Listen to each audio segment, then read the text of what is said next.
Hello my dear students, कैसे हैं आप सब लोग। और सबसे पहले आप सभी को होली की बहुत बहुत हार्दिक मुबारकबाद। उम्मीद है कि आप सबने अपनी होली को अच्छी तरीके से एंजॉय किया होगा और आज लौटते हैं पढ़ाई की तरफ, ताकि एग्ज़ाम के अंदर भी हम जश्न को मना पाएँ, क्योंकि सिर्फ़ और सिर्फ होली का जश्न मना करके आपके जीवन की नैया पार नहीं होगी। इसके लिए आपको एग्ज़ाम के अंदर भी जश्न मनाना है, और अगर एग्ज़ाम में जश्न मनाना है तो आपको संपूर्ण सिलेबस को रिवाइज़ करना होगा। और जैसा कि आप जानते हैं, लगातार रिवीजन सीरीज चल रही है और इस चैप्टर के अंदर मोस्ट इम्पॉर्टेंट चैप्टर एक है जो रोटेशनल मोशन, पूरी की पूरी यूनिट को अपन ख़त्म करने वाले हैं अच्छी तरीके से, जिसमें बहुत सारी चीज़ें, जैसे आप टॉर्क को जानते हैं, आप लंबवत अक्षों का प्रमेय, समांतर अक्षों का प्रमेय, और इसके बाद conservation of angular momentum. Angular momentum होता क्या है, रेडियस ऑफ गायरेशन यानी कि घूर्णन त्रिज्या। ऐसे बहुत सारे कॉन्सेप्ट जो लगातार आपके पेपर में छपते ही छपते हैं, उनका पूरी तरीके से रिवीजन करने वाले हैं। तो एक बार पेन और कॉपी लेकर के तैयार हो जाइए। शुरुआत करते हैं आज की जर्नी को, जिसमें ख़त्म करेंगे पूरा का पूरा रोटेशनल मोशन को अच्छी तरीके से, जो कि आपके पेपर में प्रश्न छपने ही छपने वाले हैं। सिर्फ बात उन्हीं की होगी। हाँ, एक बात का ध्यान रखना है, कोई चीज़ अगर बताई जाती है या फिर आपसे सवाल पूछा जाता है तो चैट बॉक्स में उसको छापना मेरे से पहले आपकी जिम्मेदारी है। आइए शुरुआत करते हैं। तो सबसे पहले थोड़ी सी बात फील दिलाने के लिए सिर्फ ये क्वेश्चन है कि आप छापिए, जो रोटेशनल मोशन होती है वो क्या होती है। रोटेशनल मोशन हम किसको कहते हैं, मतलब घूर्णन गति। ये सवाल हो सकता है पूछा जाए या ना जाए, लेकिन पूरा चैप्टर जब इसी पे बेस्ड है तो थोड़ी सी बात अपन इसकी करना चाहते हैं, ठीक है। तो सबसे पहले अगर आप देखेंगे तो रोटेशनल मोशन है क्या, तो इसके लिए मान लीजिए हमारे पास एक ये रॉड है, इस तरीके की एक रॉड है, और इसको हमने यहाँ पर फिक्स करके रख दिया। फिर इसको हमने थोड़ा सा घुमाया, और जब हम इसको घुमाते हैं तो ये इसके मान लीजिए पॉइंट है, ये वाला पॉइंट बी हो गया, ये वाला पॉइंट सी हो गया, ये वाला पॉइंट डी हो गया, ये वाला पॉइंट ए हो गया।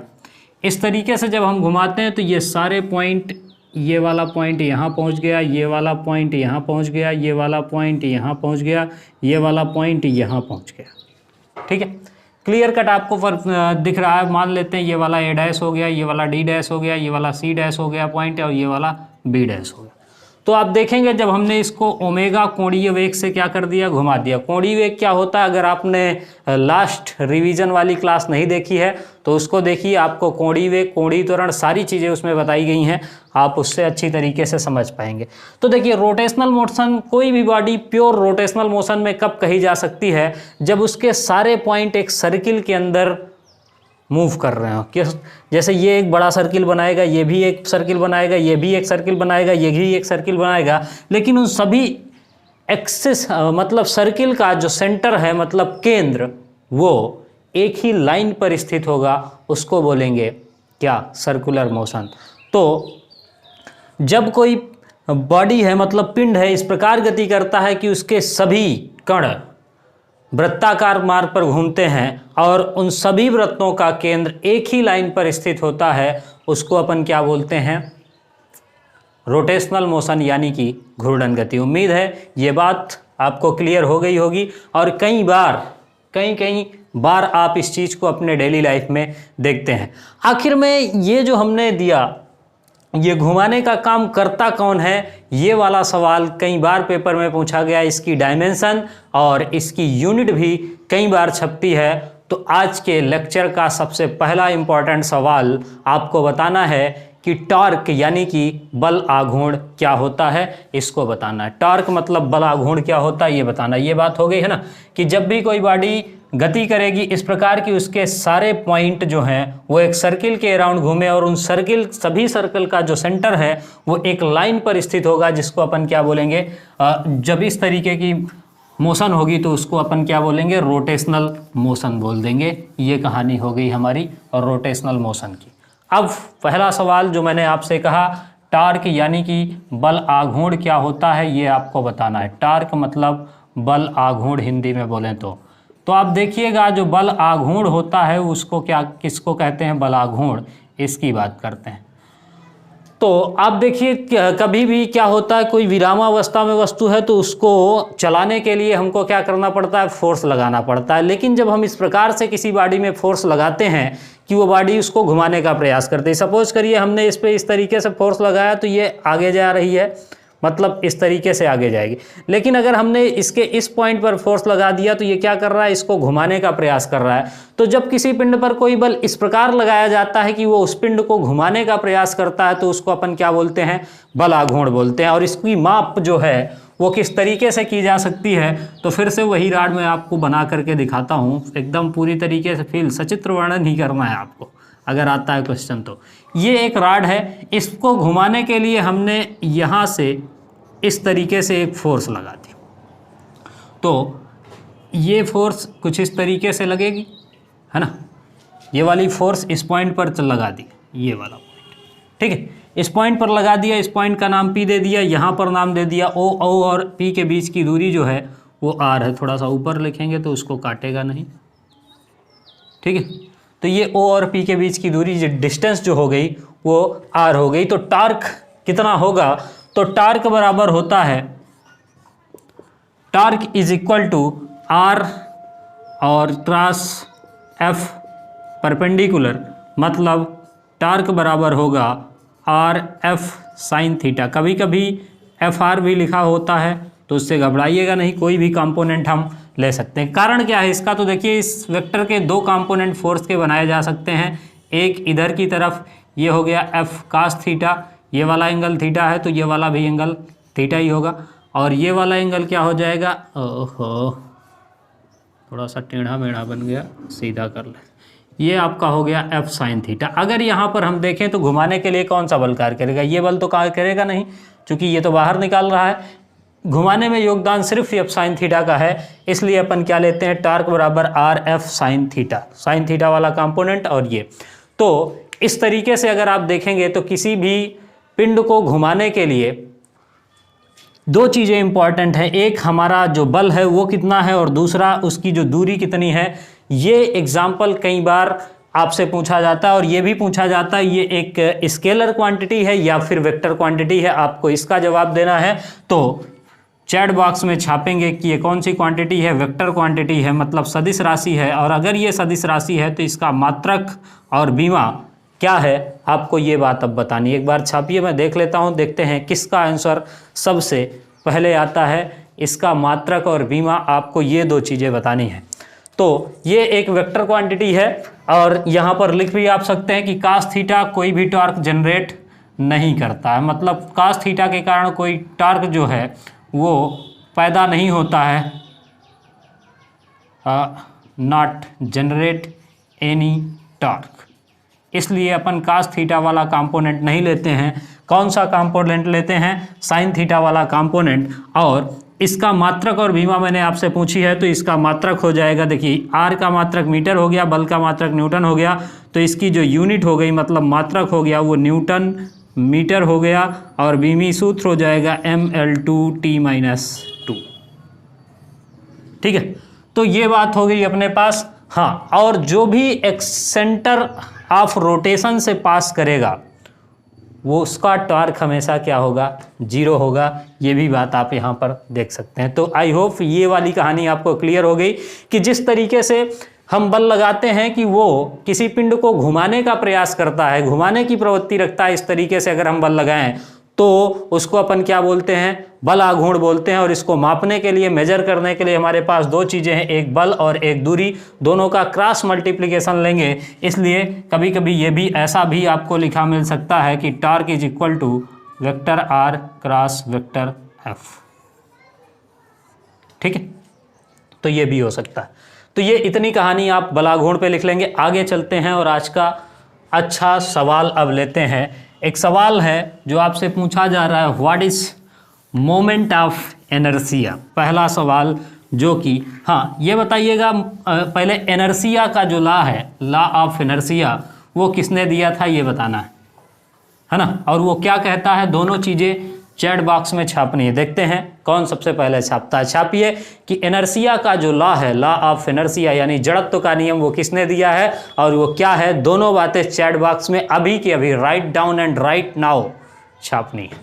ठीक है, तो यहां तक की बात के बाद अब हम आगे बढ़ते हैं मोस्ट इंपॉर्टेंट क्वेश्चन आज का, और वो ये है कि what is moment of inertia और इसको मेजर कैसे करते हैं, इसका फिजिकल सिग्निफिकेंस क्या है। ये क्वेश्चन कई बार पूछा गया है, आप स्क्रीन पर इसको देख भी सकते हैं। मोमेंट ऑफ इनर्शिया मतलब जड़त्व आघूर्ण की बात हो रही है। क्या बोलते हैं इसको, जड़त्व आघूर्ण। जड़त्व का नियम क्या है, मैंने ये आपसे पूछा, जड़त्व आघूर्ण।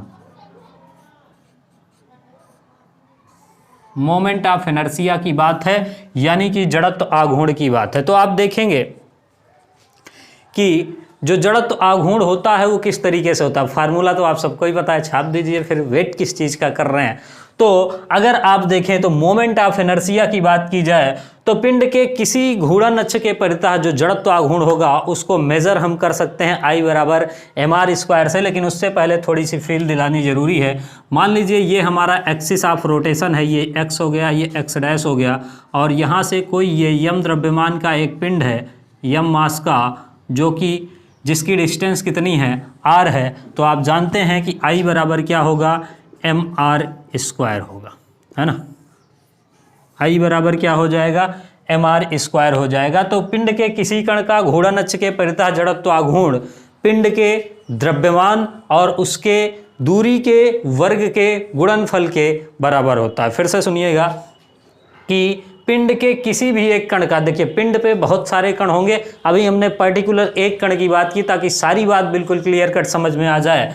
तो पिंड के किसी एक कण का जड़त्व आघूर्ण उसके द्रव्यमान तथा घूर्णन अक्ष से उसकी दूरी के वर्ग के गुणनफल के बराबर होता है। ये बात आप याद रखेंगे। तो I बराबर mr²। इसका फिजिकल सिग्निफिकेंस क्या है, ये भी बहुत बार पूछा गया सवाल है।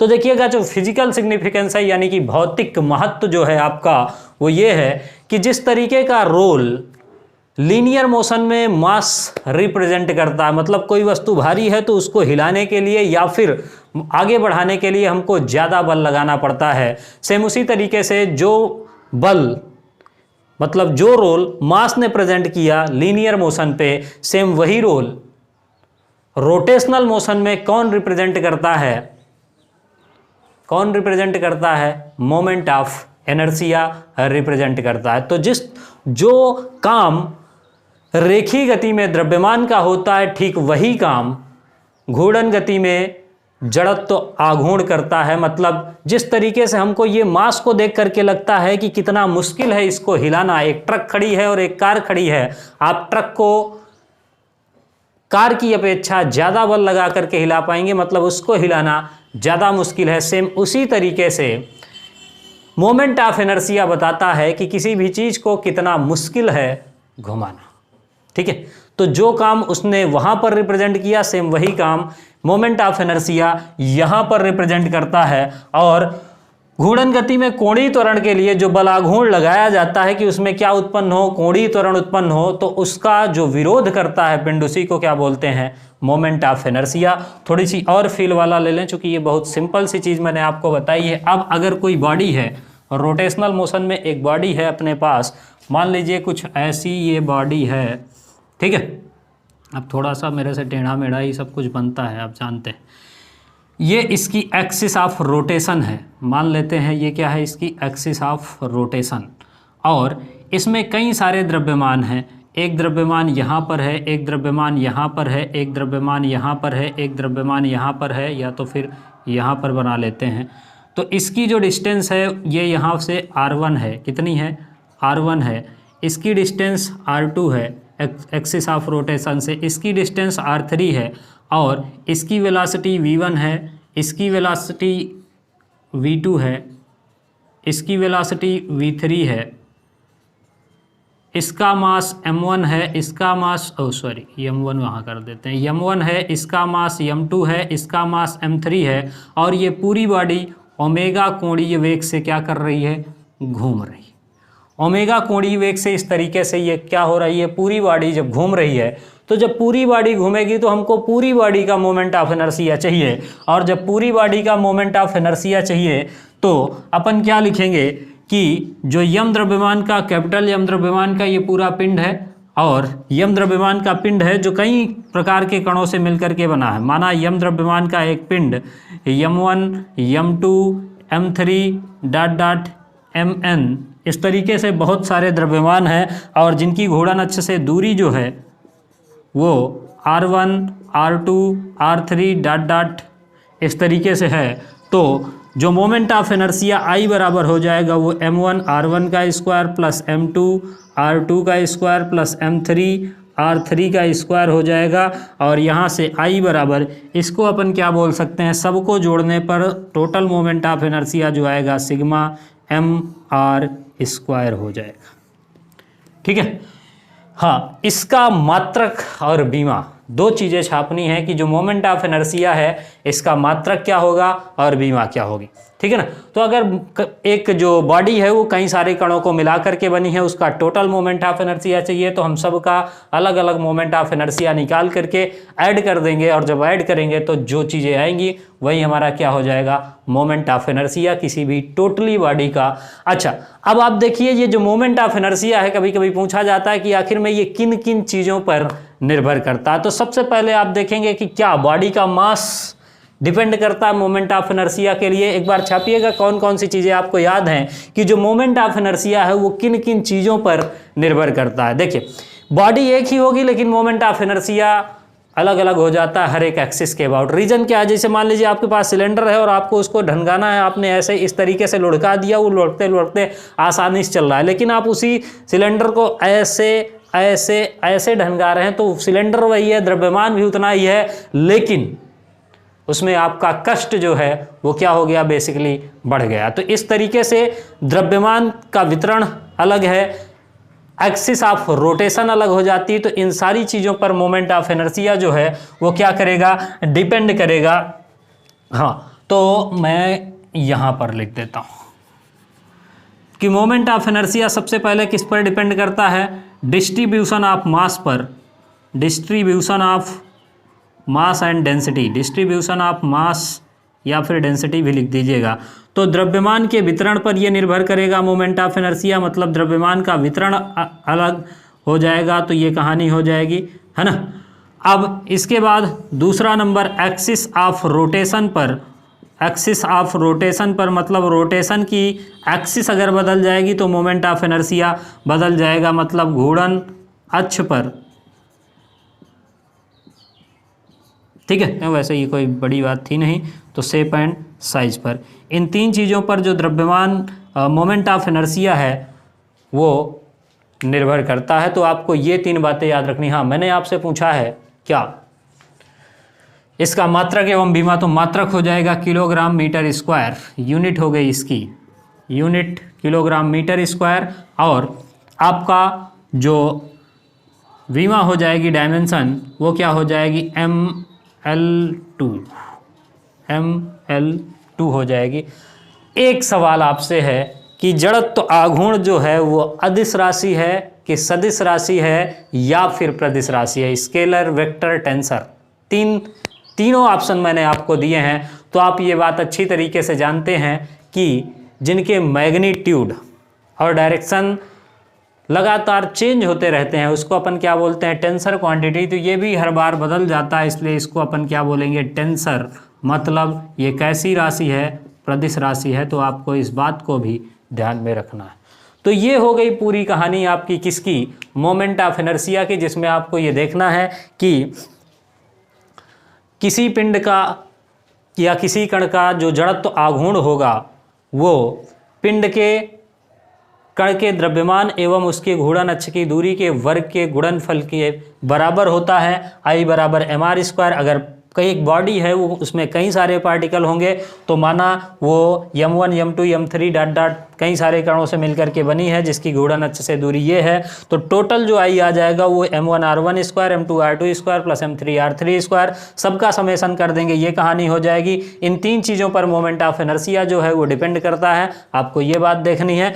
अब यहाँ से आपकी कहानी खत्म होती है। फिजिकल सिग्निफिकेंस लिखना है तो आपको यही लिखना है कि जो रोल द्रव्यमान रेखी गति पर रेखी गति पर जो द्रव्यमान रोल प्ले करता है, सेम वही रोल घूर्णन गति में कौन रिप्रेजेंट करता है, मोमेंट ऑफ इनर्शिया रिप्रेजेंट करता है। और जब भी कोई पिंड गति करता है तो उसमें कोणीय त्वरण में होने वाले परिवर्तन का विरोध जिस गुण के कारण होता है वही जड़त्व आघूर्ण कहलाता है। और ये कष्ट ही है जो हमको घुमाने के लिए इन चीज़ों की बदल जाने के कारण अलग अलग होता है। जैसे मैंने एग्जाम्पल भी दे दिया आपको, सिलेंडर को लेकर के जाना है ढंगाते हुए, तो सेम उसी तरीके से आप मान सकते हैं। आपके पास ये फिजिक्स में सबसे बड़ी चीज़ ये है कि आप अगर चीज़ों को सोच पाते हैं तो सामने जस्ट क्लासरूम पे ही या जहाँ पर भी आप बैठे हैं वहाँ बहुत सारे एग्जाम्पल्स होते हैं, तो इसलिए आपको ज़्यादा मेहनत करने की ज़रूरत नहीं पड़ती। एक बार बताइएगा सारी चीज़ें यहाँ तक की क्लियर हैं?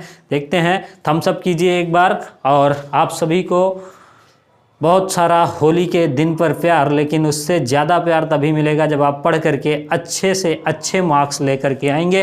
वैसे सारी चीज़ें बहुत बढ़िया चल रही हैं। अब आगे चलेंगे और एक नेक्स्ट इम्पॉर्टेंट टॉपिक हम लोग डिस्कस करने वाले हैं, उसकी बात करेंगे। हाँ, तो अगला सवाल आपकी स्क्रीन पर आने वाला है और वो सवाल है, दिख रहा होगा कि बल आघूर्ण तथा जड़त्व आघूर्ण में संबंध लिखिए। देखिए, दो क्वांटिटीज़ हमने अभी पढ़ी हैं, एक जड़त्व आघूर्ण भी पढ़ चुके और बल आघूर्ण भी पढ़ चुके, तो इन दोनों में संबंध लिखना है। और उससे पहले अपन एक संबंध और देखते हैं कि बल आघूर्ण एवं कोणीय त्वरण, बल आघूर्ण एवं कोणीय त्वरण में संबंध। अब कोणीय त्वरण अगर आपने नहीं पढ़ा है तो जिसमें सर्कुलर मोशन डिस्कस करी गई थी फोर्स एंड मोशन में, उसको आप अवश्य देखें। कोणीय त्वरण को अल्फा से प्रदर्शित करते हैं, ये बात आप अच्छी तरीके से जानते हैं। तो relation between torque and angular acceleration, इन दोनों की बात करते हैं। तो कोणीय त्वरण को अल्फा से प्रदर्शित करते हैं, बल आघूर्ण को टाउ से प्रदर्शित करते हैं, ये बात आप जानते हैं। ये दोनों के सिंबल हो गए, ठीक है ना। तो अब इसके बाद अपन चलते हैं। देखिए, F बराबर क्या होता है, ma होता है, ये बात आप अच्छी तरीके से जानते हैं। और यहाँ से F बराबर m की जगह लिख सकते हैं क्या, dv/dt लिख सकते हैं। तो F बराबर ma होता है न्यूटन के गति के द्वितीय नियम से। जब हम ये मान लें कि मास बॉडी का क्या है, कांस्टेंट है। न्यूटन की गति का दूसरा नियम, rate of change of momentum is directly proportional to external force applied on body, है ना। तो F बराबर ma है और F बराबर m इंटू a की जगह अपन क्या लिख सकते हैं, dv/dt। अब जब dv/dt लिख दिया है तो आपने v और ओमेगा इन दोनों में संबंध पढ़ा होगा। तो क्या पढ़ा था आपने कि v बराबर क्या हो जाएगा, r ओमेगा। तो यहाँ पर v की जगह अब अपन वही लिखने वाले हैं, तो m इंटू d/dt और r ओमेगा हो गया।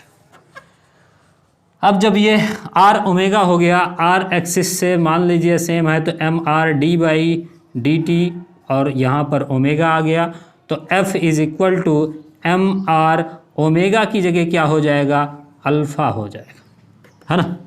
अब अगर हम इधर भी r से गुणा करा दें टॉर्क को प्राप्त करने के लिए, तो r क्रॉस F बराबर इधर भी r से मल्टीप्लाई करवाएंगे तो mr स्क्वायर अल्फ़ा, और mr स्क्वायर क्या होता है अभी आपने पढ़ा, i अल्फ़ा, और r क्रॉस F क्या हो गया, टॉर्क हो गया। तो मैग्नीट्यूड सिर्फ लिख लेते हैं, तो टॉर्क इज इक्वल टू क्या हो जाएगा, आई अल्फा। तो मुझे नहीं लगता है कि इसमें आपको कोई भी समस्या होगी। न्यूटन की गति का दूसरा नियम सबको ही याद है कि किसी पिंड में उत्पन्न संवेग की दर, संवेग परिवर्तन की दर उस पर लगाए गए बाह्य बल के अनुक्रमानुपाती होती है। तो वहीं से हमने पाया क्या, F बराबर ma और F बराबर m इंटू a की जगह dv/dt रख दिया। अब v बराबर r ओमेगा अपन को पता है, ये काम कर रही है। और इतनी चीज़ें करने के बाद कहाँ पर पहुँच गए, torque is equal to I alpha पे। इसमें कोई समस्या नहीं होनी चाहिए। आगे जो आने वाला सवाल अब आपकी स्क्रीन पर है वो एक बेहद इम्पॉर्टेंट सवाल है, और जिसमें आप जड़त्व आघूर्ण निकालने के लिए दो तरीके की थ्योरम्स को पढ़ते हैं। तो सबसे पहली थ्योरम जो अपनी है वो है परपेंडिकुलर एक्सिस थ्योरम, यानी कि लंबवत अक्षों का प्रमेय। इसकी बात करेंगे। जरा सा तब तक मैं मिटाता हूँ। अगर आपको फार्मूला याद है तो तुरंत चैट बॉक्स में आपको उसको छापना है कि जो लंबवत अक्षों का प्रमेय है उसका जो फार्मूला है वो क्या है। थोड़ा सा उसको छाप दीजिए एक बार, फिर आगे बढ़ेंगे हम लोग। ठीक है, लंबवत अक्षों का प्रमेय का फार्मूला छापना है।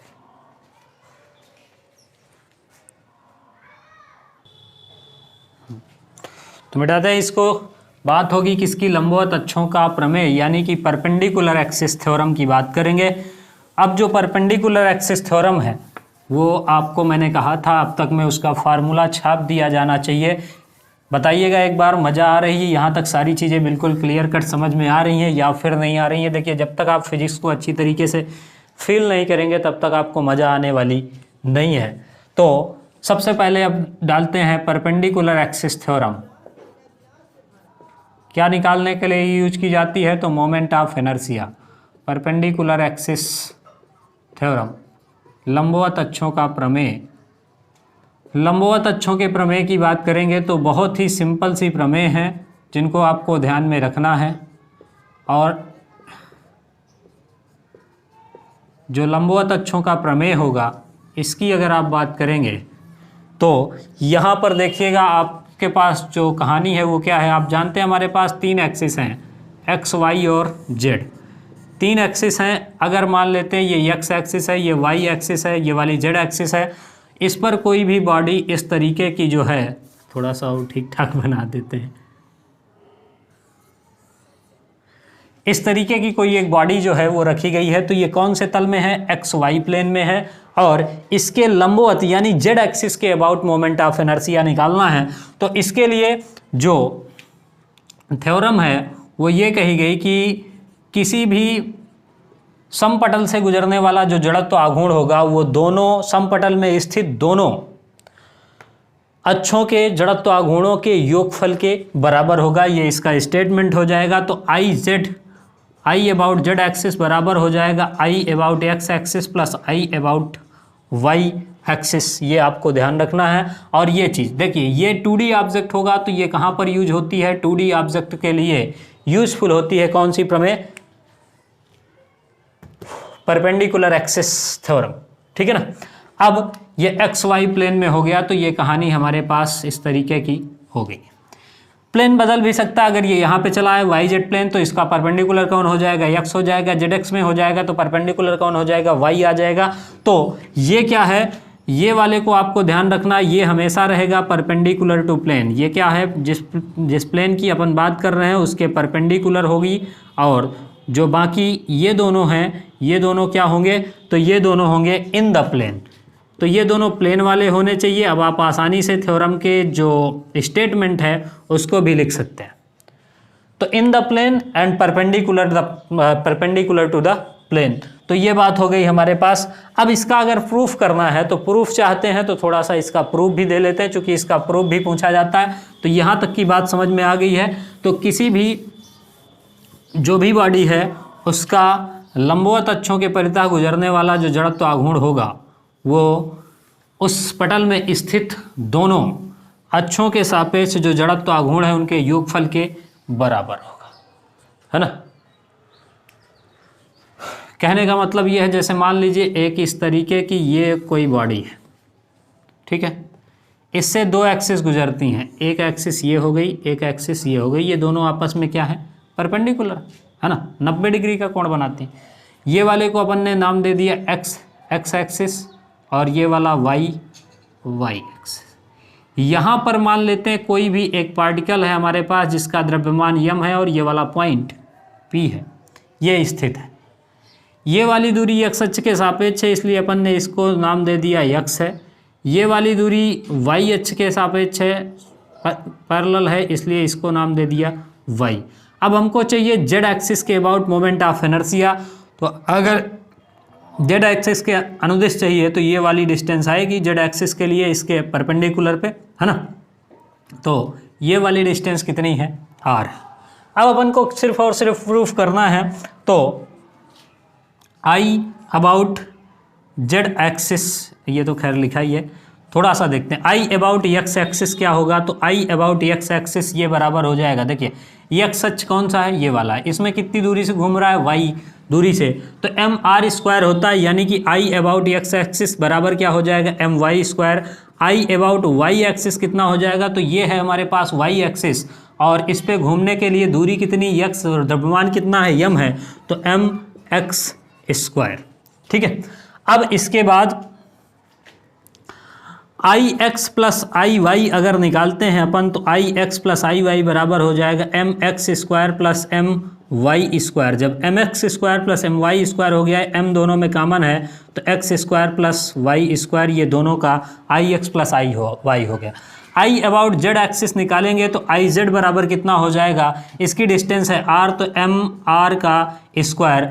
अब अगर यहाँ पर देखें तो ट्राइंगल ला लगाएंगे, तो ये एक्स कर्ण का वर्ग और आधार का वर्ग, यानी कि r बराबर हो जाएगा आर स्क्वायर बराबर X square plus Y square के वहाँ से निकल आएगा, तो x square plus Y square की जगह पर क्या रख सकते हैं, आर स्क्वायर। चूँकि आर स्क्वायर बराबर X square plus Y square, इसलिए आई अबाउट जेड एक्सिस बराबर हो जाएगा I about X axis plus I about Y axis, ये प्रूफ हो जाएगा। ठीक है, तो चूंकि r बराबर X square plus Y square, इसलिए आई अबाउट जेड एक्सिस बराबर आई एक्स प्लस आई वाई, दोनों की कहानी समाप्त है। तो आपको सिर्फ इतनी बात लिखनी है, स्टेटमेंट याद रखना है, और स्टेटमेंट के बाद प्रूफ में तो कोई दमी नहीं है, बस दो एक्सिस बनानी है। आप किसी को भी एक्स लिख सकते हैं, किसी को भी वाई लिख सकते हैं, उसके परपेंडिकुलर लेना। अगर आपने एक्स वाई लिखा है तो जेड ले लीजिएगा, अगर आपने जेड एक्स लिखा है तो वाई ले लीजिएगा। इस तरीके से कोई भी एक्सिस बदल करके आप आसानी के साथ इसको प्रूफ कर सकते हैं। Are you got it? तो ये बात हो गई हमारी किसके लिए, लंबवत अक्षों का प्रमेय। सेम इसी तरीके से हमको समांतर अक्षों का प्रमेय दिया जाता है, जिसके लिए हम जड़त्व आघूर्ण निकालते हैं किसी दी हुई अक्ष के परितः, है ना।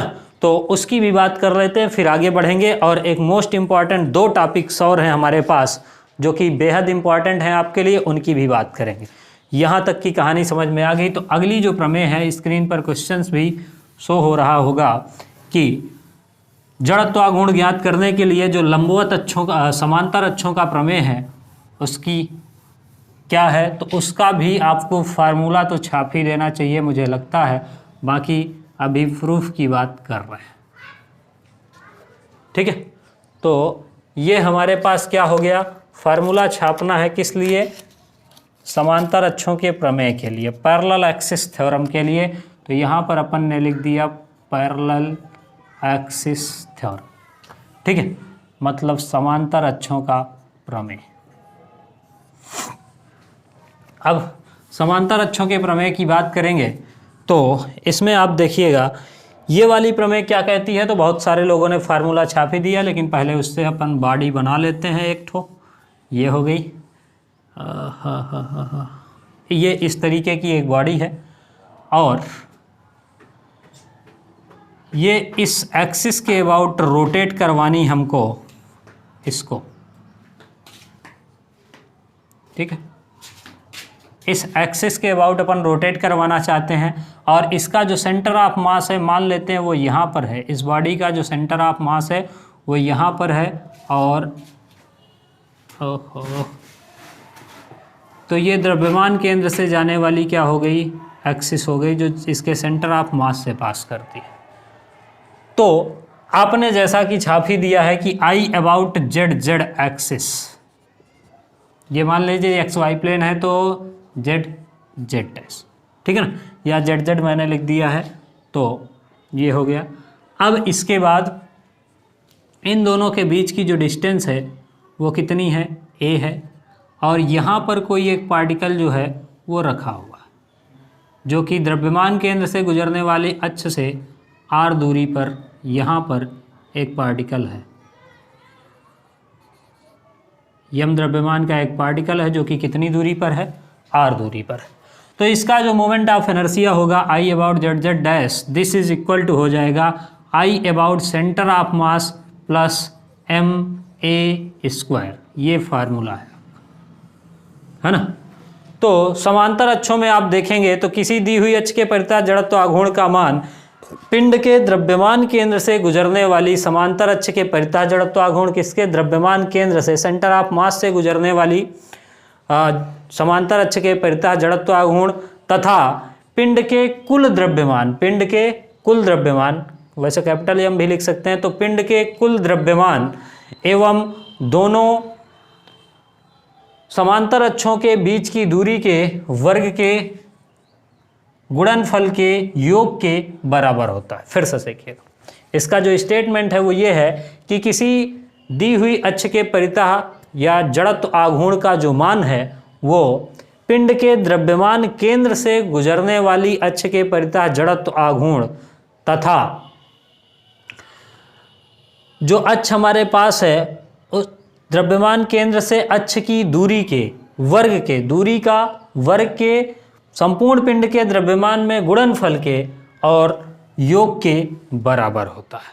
ठीक है, ये बात हो गई हमारी किसके लिए, स्टेटमेंट के लिए। अब इसका प्रूफ अगर देखें तो ये मान लिया कि आर पॉइंट पर एक सेंटर ऑफ मास है इस बॉडी का, देन मोमेंट ऑफ इनर्शिया क्या हो जाएगा, I about Z Z axis, this is, ठीक है, सेंटर ऑफ मास हो गया। तो I about Z Z axis this is equal to M into R square, A plus R हो गया, तो ए प्लस आर का स्क्वायर हो गया। जब ए प्लस आर का स्क्वायर हो गया ये, तो ए प्लस बी का होल स्क्वायर मतलब M into A square plus R square plus 2AR, ये हो जाएगा। तो ये हो गया M A square plus M R square plus 2MAR। यहाँ तक की कहानी बिल्कुल क्लियर है। अब इसके बाद अगर आप देखेंगे तो पूरी बॉडी का चाहिए तो sigma M A square plus sigma M R square plus 2 sigma MAR, ये कहानी हो जाएगी। ठीक है, तो सिग्मा एम ए स्क्वायर करेंगे तो पूरी बॉडी का जो मास हमने मान लिया वो कैपिटल M है, तो इसको हमने लिख दिया M A square plus sigma M R square क्या हो जाएगा, I about centre of mass plus 2, और इससे जो बाहर आ गया वो हमारे पास ए डिस्टेंस है और सिग्मा M इंटू आर ये बचा। सिग्मा MR जो है वो क्या हो जाएगा 0, आर डिस्टेंस, चूँकि ये जो डिस्टेंस है वो सेंटर ऑफ मास से है और सेंटर ऑफ मास से उतने ही पार्टिकल जस्ट इधर हैं और उतने ही पार्टिकल जस्ट इधर हैं, तो दोनों का सम क्या हो जाएगा 0 हो जाएगा। तो ये जो सिग्मा MR है ये 0 हो जाएगा, तो चूंकि सिग्मा MR बराबर 0 हो गया और जब सिग्मा MR का मान 0 हो गया तो ये टोटल 0 हो गया, तो then I about Z Z axis this is equal to M A square plus I about centre of mass, ये हो गई आपकी कहानी। ठीक है, तो ये आपके पास क्या हो गया पैरेलल एक्सिस थ्योरम, मतलब समांतर अक्षों का प्रमेय की बात हमने कर ली। ये दोनों प्रमेय आपको याद होनी चाहिए, कोई ना कोई एक प्रमेय पेपर में छप जाती है, इसलिए कोई विशेष बात है नहीं इसमें। आपको बॉडी बनानी है और उसके बाद बॉडी बनाने का मतलब ये नहीं कि घर पे जिम करना है, कोई भी एक बॉडी बनाएंगे, बॉडी लेंगे, उसके एक द्रव्यमान केंद्र से आई अबाउट ये सेंटर ऑफ मास से जा रही है, ये वाली कोई भी एक्सिस है, यहाँ भी हो सकती है, यहाँ भी हो सकती है, जिधर आपका मन है आप बना सकते हैं। बस इतना याद रखना है कि आई about centre of mass plus जितनी दूरी है दोनों अक्षों के बीच की, उसमें पूरी बॉडी के द्रव्यमान का गुणा, दूरी के वर्ग में बॉडी के द्रव्यमान का गुणा करके और आई अबाउट सेंटर ऑफ मास में जोड़ देंगे तो हमको क्या मिल जाएगा, बॉडी का जड़त्व आघूर्ण मिल जाएगा। तो एक बार बताइएगा यहाँ तक की कहानी बिल्कुल first class full and final है या फिर नहीं है। फिर थोड़ा सा और आगे चलते हैं और एक बेहतर या बेहतरीन कॉन्सेप्ट जो कई बार आपका पेपर में आया है, सवाल जो है उसकी बात करेंगे। ठीक है, हाँ, तो अब एक बेहद important topic that is angular momentum and conservation of angular momentum, इसकी बात करने वाले हैं। ये सवाल तो हद ही हो जाती है और टॉपिक भी ज़बरदस्त है। वैसे बहुत सारे लोगों को ये टॉपिक टफ भी लगता है, लेकिन आज के बाद आपको नहीं लगने वाला है। हालांकि ये रिवीजन सीरीज़ है तो इसमें मैं सवाल तो ज़्यादा आपको करवा नहीं रहा हूँ, चूँकि पॉलीटेक्निक के सेमेस्टर एग्ज़ाम में ज़्यादा सवाल आपसे पूछे नहीं जाते हैं। तो उसको ध्यान में रखते हुए बनाई गई है, अदरवाइज पूरी तरीके से फील आपको देखने के लिए मिलती है ना। तो एंगुलर मोमेंटम की बात करते हैं, 1 सेकंड का टाइम लीजिए। किसकी बात करेंगे? एंगुलर मोमेंटम, मतलब कोणीय संवेग के नाम से जिसको आप हिंदी में जानते हैं। कौन सा संवेग? कोणीय संवेग। आपने रेखीय संवेग पढ़ करके रखा है? जी हाँ बिल्कुल। रेखीय संवेग का फार्मूला क्या होता है, जरा सा चैट बॉक्स में छापिएगा। तो उसके बाद बात होगी कोणीय संवेग की। देखिए रेखीय संवेग कोई भी एक यम द्रव्यमान का पार्टिकल है, वो v वेलोसिटी से जा रहा है, तो हमारे पास जो रेखीय संवेग हो जाता है P बराबर m/v हो जाता है ना। तो P बराबर mv हो गया, मास इंटू वेलोसिटी। ये हमारे पास क्या है? रेखीय संवेग। और एंगुलर मोमेंटम को बोलते हैं moment of momentum, moment of momentum. बस मान लीजिए इतनी ही डिफिनीशन है इसके पास। तो क्या सर इतना ही लिखेंगे? नहीं। तो किसी पिंड का घूर्णन अक्ष के परितः रेखीय संवेग का आघूर्ण, किसी पिंड का घूर्णन अक्ष के परितः रेखीय संवेग का आघूर्ण, मोमेंटम। आप जानते हैं संवेग, तो रेखीय संवेग का अगर हम आघूर्ण निकाल लेंगे तो हमको क्या मिल जाएगा? कोणीय संवेग। लिख देता हूँ थोड़ी सी हिंदी भी ताकि कष्ट ना हो मोमेंट ऑफ मोमेंटम में। तो किसी पिंड का घूर्णन अक्ष के परितः, किसी पिंड का घूर्णन अक्ष के परितः, वैसे ये भी अभी मैं बहुत छोटा लिख रहा हूँ, थोड़ा सा आप आगे पीछे बढ़ा भी सकते हैं। घूर्णन अक्ष के परितः रेखीय संवेग का जड़त्व आघूर्ण, रेखीय संवेग का जड़त्व आघूर्ण क्या कहलाएगा? मैं जड़त्व आघूर्ण बोल रहा हूँ। रेखीय संवेग का आघूर्ण क्या कहलाएगा? कोणीय संवेग। मतलब एंगुलर मोमेंटम, इसको यल से प्रदर्शित करते हैं। तो यल बराबर होता है अपने पास vector are cross vector P.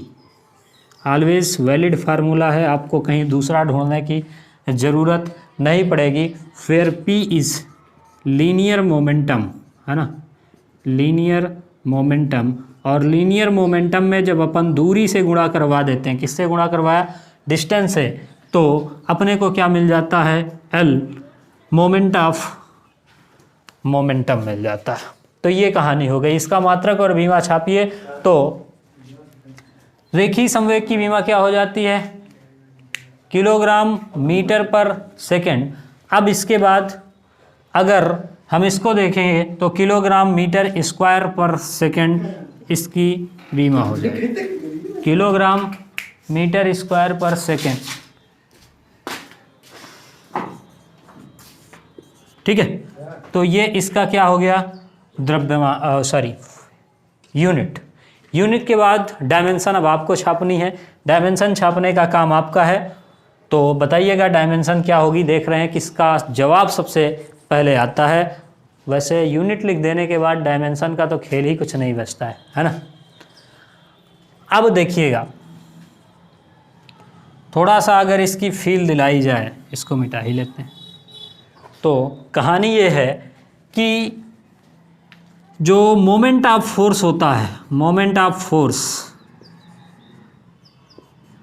ओहो आर क्रॉस एफ की मतलब बात कर रहे हैं भाई। यहाँ से आपने देखा मोमेंट ऑफ मोमेंटम, तो पी में आर से मल्टीप्लाई। मोमेंट ऑफ फोर्स की बात करेंगे तो कहने का मतलब ये हो गया, क्या हो गया? R cross F. Very good, दोनों चीज़ें लिंक हैं। अब यल बराबर होगा R cross M into vector V, है ना। तो एल बराबर M R vector cross V vector. ठीक है, तो ये जो वेक्टर लिया जाता है ये नॉर्मल टू प्लेन। अगर इसके सिर्फ मैग्नीट्यूड की बात करेंगे तो यल बराबर आर क्रॉस पी, और आर बराबर हो गया, पी बराबर हो गया एम वी, और इसकी जगह पे आर। सिर्फ और सिर्फ किसकी बात है? मैग्नीट्यूड की बात है। तो एम वी आर हो जाएगा, जो डायरेक्शन हो जाएगी वो नॉर्मल टू प्लेन हो जाएगी। अब कहने का मतलब ये है कि अगर हमारे पास ये एक कोई भी पार्टिकल है यम द्रव्यमान का, आर रेडियस पे घूम रहा है, तो इस तरीके से ये वी वेलोसिटी से जा रहा है। थोड़ी देर के बाद ये इसने वेलोसिटी में चेंज तो होगा ही होगा जब सर्कुलर मोशन करेगा, और इसका मोमेंटम जो है एंगुलर मोमेंटम, तो इस तरीके से आपको v देखने के लिए मिलता है। तो mv ये लीनियर मोशन हो जाएगी m इंटू वी, और यहाँ से अगर आप देखेंगे तो m into v into r आ जाएगा। तो ये कहानी हो गई। अगर आप देखेंगे, या तो फिर थोड़ा सा मैं और आपको बताऊं, तो एक एक्सिस ले लेते हैं तो ज़्यादा समझ में आएगा, इसको हटा देते हैं। मान लीजिए ये एक r डिस्टेंस पर यम द्रव्यमान का एक पिंड स्थित है, जिसकी वेलोसिटी जो है वो कुछ इस तरीके से v। इस वेलोसिटी के दो कंपोनेंट बनाए, तो एक कंपोनेंट चला गया इधर v cos थीटा, एक कंपोनेंट बनाएंगे तो ये आ गया v sin थीटा। घुमाने के लिए हमको इधर वाला कंपोनेंट चाहिए, ना कि इधर वाला। घुमाने के लिए इधर वाला कंपोनेंट चाहिए, तो मतलब ये वेक्टर r है, तो अपन को क्या चाहिए, L बराबर हो जाएगा mv/r sin थीटा। तो sin थीटा वाला कंपोनेंट इसके साथ भी चिपक गया, ठीक है ना।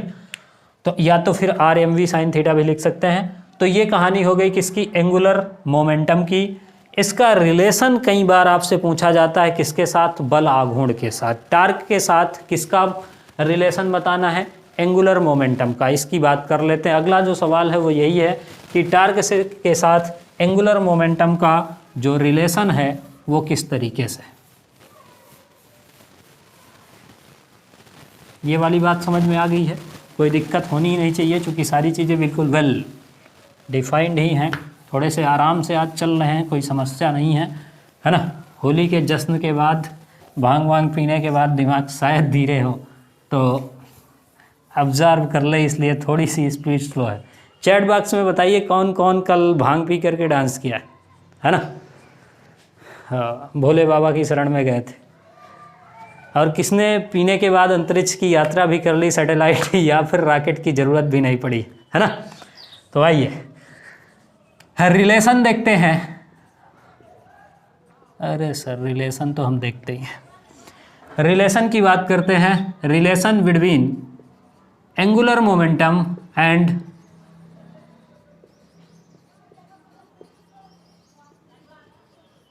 टॉर्क, मतलब बल आघूर्ण और किसके बीच में संबंध ले रहे हैं,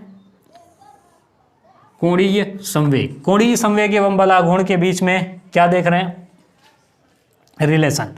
तो आप देखते हैं कि dp/dt ये बराबर f होता है न्यूटन सेकेंड लॉ। किसी भी पिंड के संवेग परिवर्तन की दर उस पर लगाए गए बल के समानुपाती हो गई। तो dp/dt बराबर क्या हो गया, f। अब अगर हम इसमें r से गुणा करा दें, तो r cross d/dt into p, ये बराबर क्या हो जाएगा, इधर भी गुणा कराओ तब r क्रॉस f, सब में वेक्टर फॉर्म लिख दिया, ठीक है। तो d/dt हो गया r क्रॉस p हो गया, r क्रॉस p, ठीक है। d/dt r cross p, r cross f क्या होता है, टार्क होता है, और r क्रॉस p ये क्या होता है, यल होता है। तो d/dt और ये l हो गया, मतलब dl/dt बराबर किसके हो गया, टार्क के। तो जो कोणीय संवेग पे परिवर्तन की दर है वो बल आघूर्ण के समानुपाती होती है। कोणीय संवेग के परिवर्तन की दर जो है वो बल आघूर्ण के समानुपाती होती है। ये भी बात आपको याद रखनी है, ये पहली चीज़ हो गई।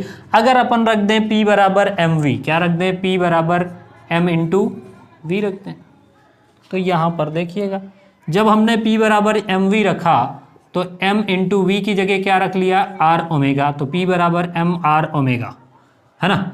r से गुणा कराएंगे तो r क्रॉस P बराबर m r square omega. r से इधर भी मल्टीप्लाई तो r स्क्वायर हो गया। ये क्या हो गया, यल बराबर i बराबर m r square i omega. तो ये भी हो सकता है, ठीक है।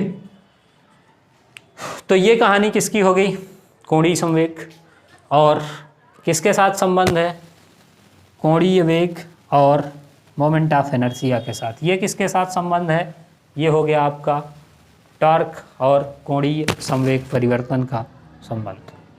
ठीक है, तो ये कहानी हो गई। अब एक चीज बहुत बार पेपर में पूछी जाने वाली, कोणीय संवेग संरक्षण का सिद्धांत। अरे इसमें क्या रखा है, जितना भी संवेग है वो संरक्षित रहेगा। जी हाँ, बिल्कुल बात उसी की होगी। तो कहने का मतलब ये हो गया, law of conservation of momentum की थोड़ी सी बात करते हैं और इसके बाद एक इम्पॉर्टेंट सवाल जो बीच वाला रह गया है उसकी भी बात कर लेंगे, फिर इस चैप्टर को फिनिश करते हैं अच्छी तरीके से। ठीक है, यहाँ तक की बात समझ में आई है या फिर नहीं आई है, बताइएगा एक बार चैट बॉक्स में, फिर आगे चलेंगे। बिल्कुल वेल, सारी चीज़ें चल रही हैं या फिर नहीं चल रही। देखिए ये क्वेश्चंस आपके कॉपी में लिखे होने चाहिए और एग्जाम से पहले आप इनको दोहरा करके यानी फिर से रिवाइज करके जाएंगे। मोर रिवीजन मोर नंबर्स। ठीक है, आइए, तो कंजर्वेशन ऑफ मोमेंटम की बात हो रही है। Angular momentum, conservation of angular momentum, कोणीय संवेग संरक्षण का सिद्धांत। कोणीय संवेग संरक्षण का सिद्धांत।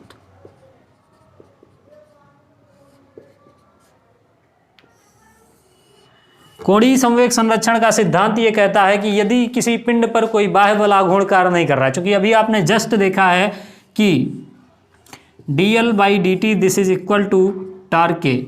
अब अगर टार्क ही काम नहीं कर रहा है तो dl/dt क्या होगा, जीरो होगा। और जब dl/dt बराबर जीरो, टाइम जीरो हो नहीं सकता, तो यानी कि dl/dt ये क्या हो जाएगा, कांस्टेंट।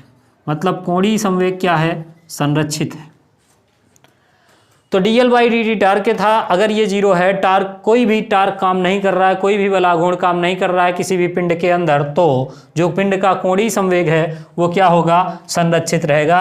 तो L बराबर क्या होता है, आई ओमेगा। अभी आपने देख लिया, जब L बराबर आई ओमेगा हो गया तो आई ओमेगा से अपन क्या लिख सकते हैं, mr² ओमेगा, और ये क्या होगा, constant according to this definition, कि जो कोणीय संवेग है वो क्या रहेगा, नियत रहेगा। अब इसका मतलब ये है, कोणीय संवेग क्या है, एक वेक्टर क्वांटिटी है, और वेक्टर क्वांटिटी में दो तरीके से चीज़ें क्या होती हैं, बदलती हैं। पहला नंबर, या तो उसका मैग्नीट्यूड बदल जाए और या फिर उसका डायरेक्शन बदल जाए। उदाहरण भी इसको बताना था, अब डायरेक्टली उससे लिंक करते हैं।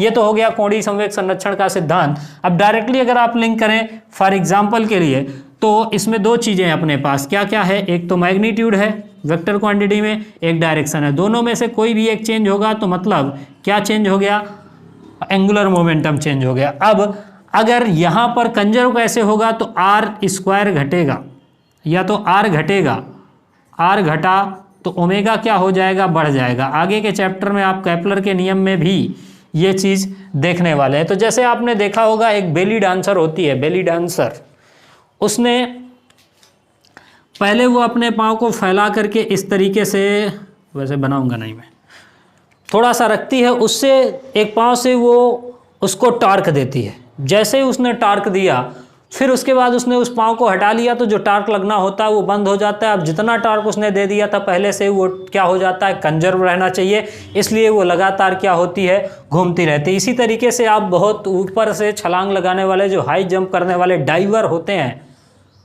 उसमें भी आपने देखा होगा कि चूंकि जो हाइट है, मान लीजिए ये यहाँ से यहाँ तक की एक हाइट है ना, यहाँ से यहाँ तक पहुँचने के लिए एक फिक्स टाइम भी होगा आपके साथ, जो टाइम लगता है। अब टाइम उसके पास कमी है, कितना, s बराबर ut + ½ at², है ना। ये वाला तो जीरो ही है, मतलब टाइम अगर निकालें तो ये वाला तो जीरो हो गया, तो 2s/a √, है ना।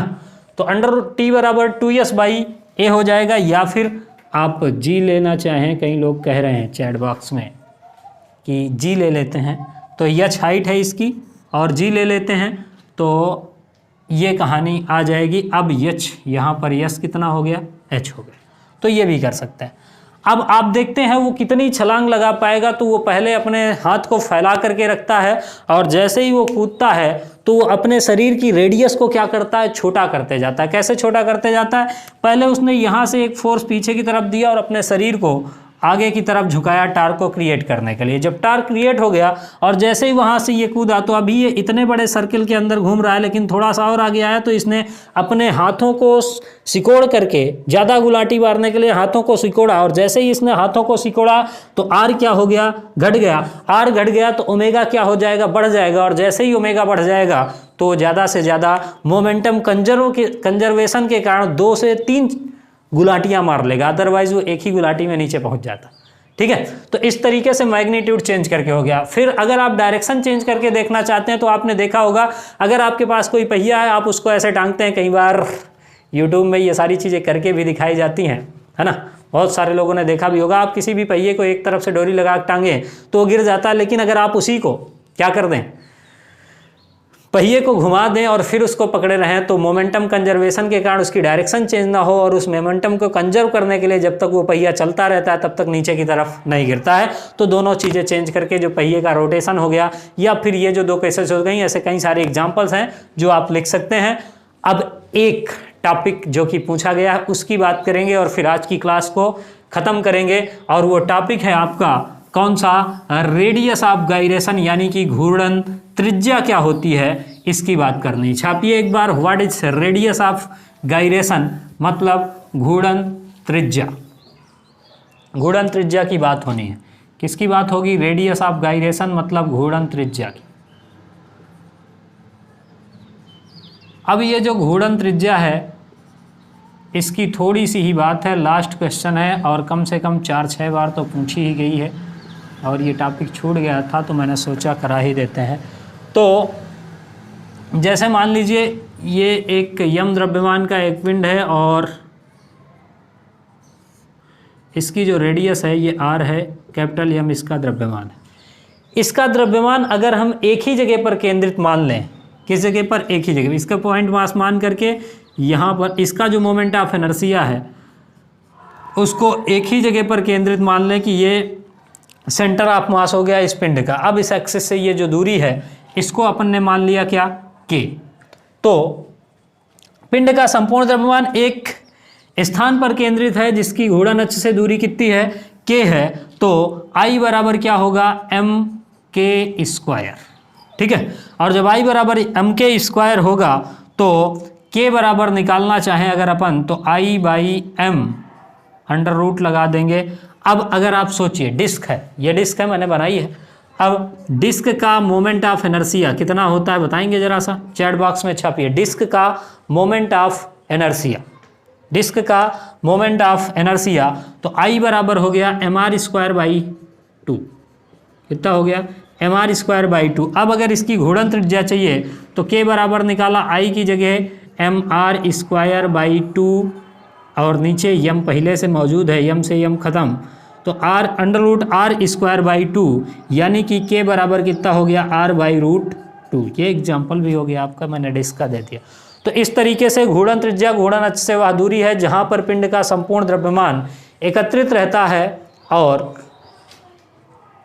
जिसमें पिंड के संपूर्ण द्रव्यमान में घूर्णन त्रिज्या के वर्ग का गुणा करने पर पिंड का जड़त्व आघूर्ण प्राप्त हो जाता है। वो क्या कहलाती है, रेडियस ऑफ गायरेशन कहलाती है। के से प्रदर्शित करते हैं। मात्रक और मीमां आप सब कुछ निकाल ही सकते हैं, इसमें कोई दो राय वाली बात नहीं है। तो आज की कहानी यहाँ तक की रखते हैं। ये एक फुल चैप्टर का आपका रिवीजन था जिसमें अपन ने रोटेशनल मोशन की बात की है। तो बताइएगा एक बार क्लास कैसी लगी है। देखिए बिना चैट बॉक्स में किसी को भी, चैट बॉक्स नहीं कमेंट बॉक्स में क्लास के बारे में फीडबैक दिए नहीं जाना है, ताकि हमको पता चले कि हमको और क्या क्या चेंजेस करने हैं। सारी चीज़ें समझ में आती हैं।